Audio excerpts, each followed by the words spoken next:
भारत के राष्ट्रपति भारत गणराज्य के राज्याध्यक्ष राष्ट्राध्यक्ष राष्ट्रपति भारत गणराज्य के कार्यपालक अध्यक्ष होते हैं। संघ के सभी कार्यपालक कार्य उनके नाम से किए जाते हैं। अनुच्छेद 53 के अनुसार संघ की कार्यपालक शक्ति उनमें निहित है।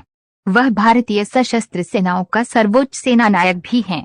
सभी प्रकार के आपातकाल लगाने व हटाने वाला, युद्ध शांति की घोषणा करने वाला होता है।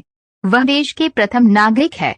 भारतीय राष्ट्रपति का भारतीय नागरिक होना आवश्यक है। पदस्थ द्रौपदी मुर्मू 25 जुलाई 2022 से राष्ट्रपति के पास पर्याप्त शक्ति होती है, पर कुछ अपवादों के अलावा राष्ट्रपति के पद में निहित अधिकांश अधिकार वास्तव में प्रधानमंत्री की अध्यक्षता वाले मंत्रिपरिषद के द्वारा उपयोग किए जाते हैं। भारत के राष्ट्रपति नई दिल्ली स्थित राष्ट्रपति भवन में रहते हैं, जिसे रायसीना हिल के नाम से भी जाना जाता है। राष्ट्रपति अधिकतम कितनी भी बार पद पर रह सकते हैं, इसकी कोई सीमा तय नहीं है।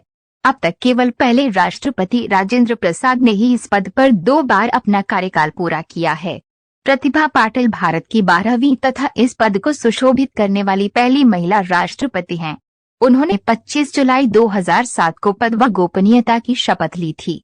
वर्तमान में द्रौपदी मुर्मू भारत की 15वीं राष्ट्रपति हैं। इतिहास 15 अगस्त 1947 को भारत ब्रिटेन से स्वतंत्र हुआ था और अंतरिम व्यवस्था के तहत देश एक राष्ट्रमंडल अधिराज्य बन गया।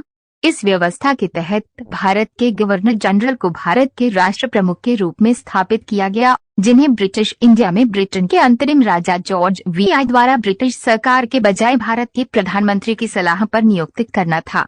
यह एक अस्थायी उपाय था, परंतु भारतीय राजनीतिक प्रणाली में साझा राजा के अस्तित्व को जारी रखना सही मायनों में संप्रभु राष्ट्र के लिए उपयुक्त विचार नहीं था।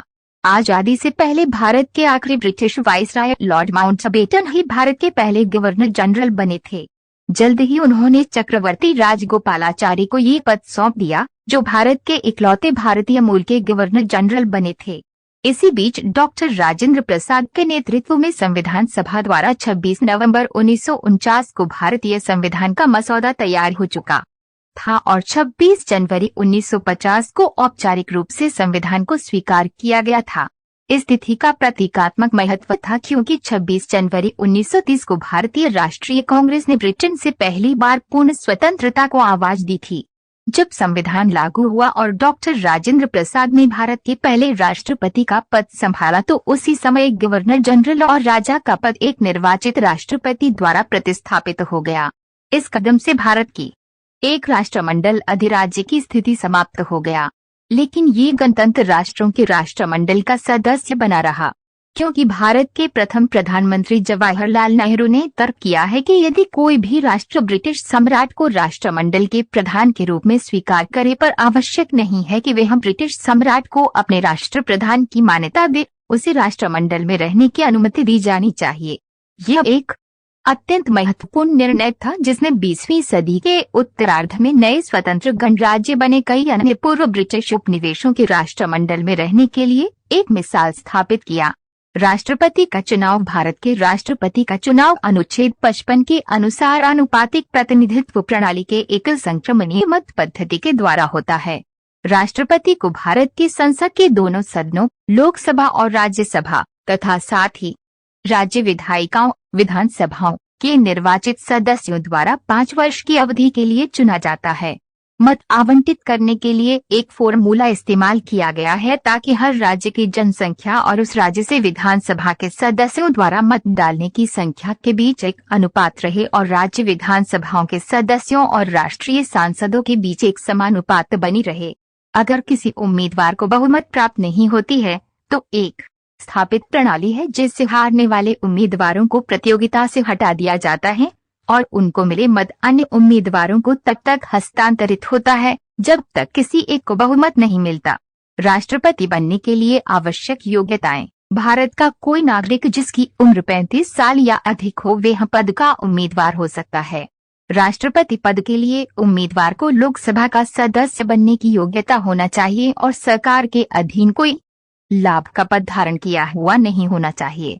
परंतु निम्नलिखित कुछ कार्यालय धारकों को राष्ट्रपति के उम्मीदवार के रूप में खड़ा होने की अनुमति दी गई है। वर्तमान राष्ट्रपति, वर्तमान उपराष्ट्रपति, किसी भी राज्य के राज्यपाल, संघ या किसी राज्य के मंत्री। राष्ट्रपति के निर्वाचन संबंधी किसी भी विवाद में निर्णय लेने का अधिकार उच्चतम न्यायालय को है। राष्ट्रपति पर महाभियोग अनुच्छेद 61 राष्ट्रपति के महाभियोग से संबंधित हैं। भारतीय संविधान के अंतर्गत राष्ट्रपति मात्र महाभियोजित होता है, अन्य सभी पदाधिकारी पद से हटाए जाते हैं।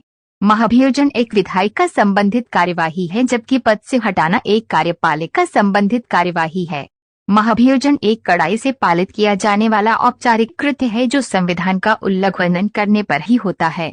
ये उल्लंघन एक राजनीतिक कृत्य है जिसका निर्धारण संसद करती है। वह तभी पद से हटेगा जब उसे संसद में प्रस्तुत किसी ऐसे प्रस्ताव से हटाया जाए जिसे प्रस्तुत करते समय सदन के 1/4 सदस्यों का समर्थन मिले। प्रस्ताव पारित करने से पूर्व उसको 14 दिन पहले नोटिस दिया जाएगा। प्रस्ताव सदन की कुल संख्या के 2/3 से अधिक बहुमत से पारित होना चाहिए। फिर दूसरे सदन में जाने पर इस प्रस्ताव की जांच एक समिति के द्वारा होगी। इस समय राष्ट्रपति अपना पक्ष स्वयं अथवा वकील के माध्यम से रख सकता है।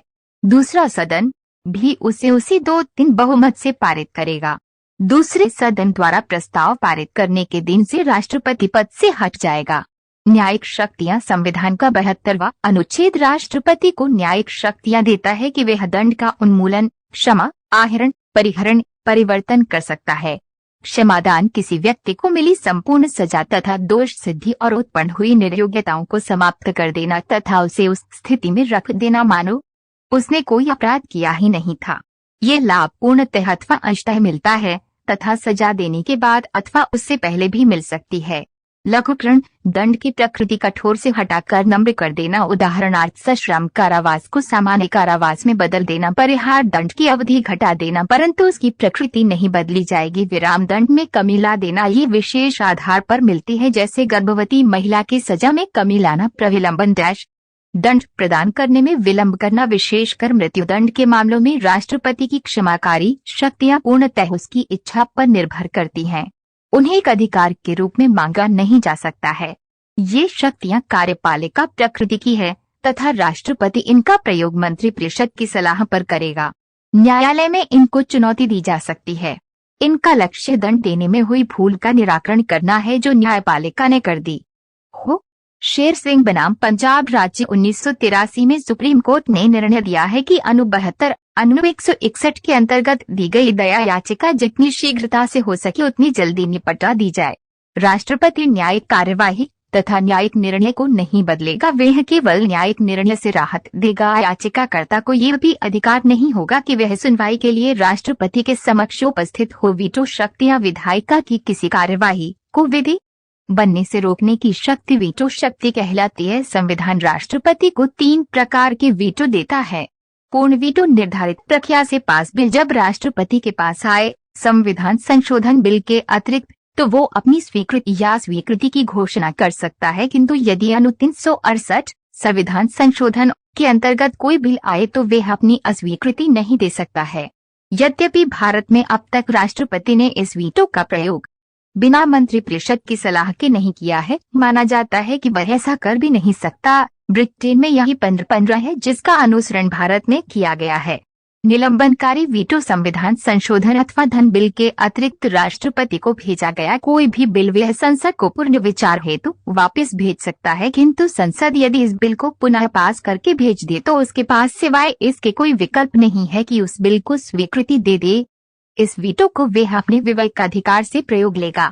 इस वीटो का प्रयोग अभी तक संसद सदस्यों के वेतन, बिल, भत्ते तथा पेंशन नियम संशोधन 1991 में किया गया था।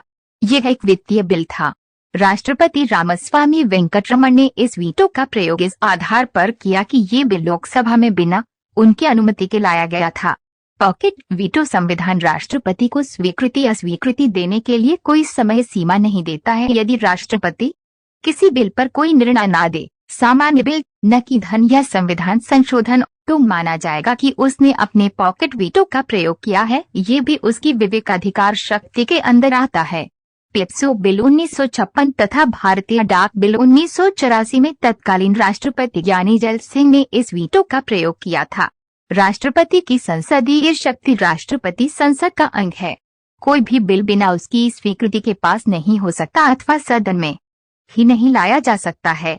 राष्ट्रपति की विवेकाधीन शक्तियां अनु 74 के अनुसार अनु 78 के अनुसार प्रधानमंत्री राष्ट्रपति को समय समय पर मिलकर राज्य के मामलों तथा भावी विधेयकों के बारे में सूचना देगा। इस तरह अनु 78 के अनुसार राष्ट्रपति सूचना प्राप्ति का अधिकार रखता है। ये अनु प्रधानमंत्री पर एक संवैधानिक उत्तरदायित्व रखता है। ये अधिकार राष्ट्रपति कभी भी प्रयोग ला सकता है। इसके माध्यम से वे मंत्रिपरिषद को विधेयकों निर्णयों के परिणामों की चेतावनी दे सकता है। जब कोई राजनीतिक दल लोकसभा में बहुमत नहीं पा सके तब वे अपने विवेकानुसार प्रधानमंत्री की नियुक्ति करेगा। निलंबन वीटो पॉकेट वीटो भी विवेक की शक्ति है। संसद के सदनों को बैठक हेतु बुलाना। अनु 75(3) मंत्रिपरिषद के सम्मिलित उत्तरदायित्व का प्रतिपादन करता है। राष्ट्रपति मंत्रिपरिषद को किसी निर्णय पर जो कि एक मंत्री ने व्यक्तिगत रूप से लिया था पर सम्मिलित रूप से विचार करने को कह सकता है।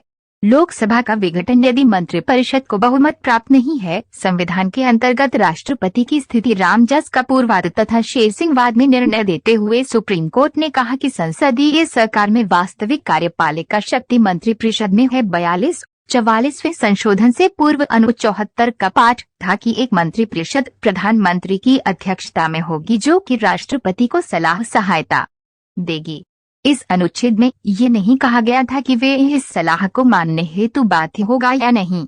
केवल अंग्रेजी पंद्रह के अनुसार माना जाता था कि वह बाध्य है। 42वें संशोधन द्वारा अनु 74 का पाठ बदल दिया गया। राष्ट्रपति सलाह के अनुरूप काम करने को बाध्य माना गया। 44वें संशोधन द्वारा अनु 74 में फिर बदलाव किया गया। अब राष्ट्रपति दी गई सलाह को पुनर्विचार हेतु लौटा सकता है किंतु उसे उस सलाह के अनुरूप काम करना होगा।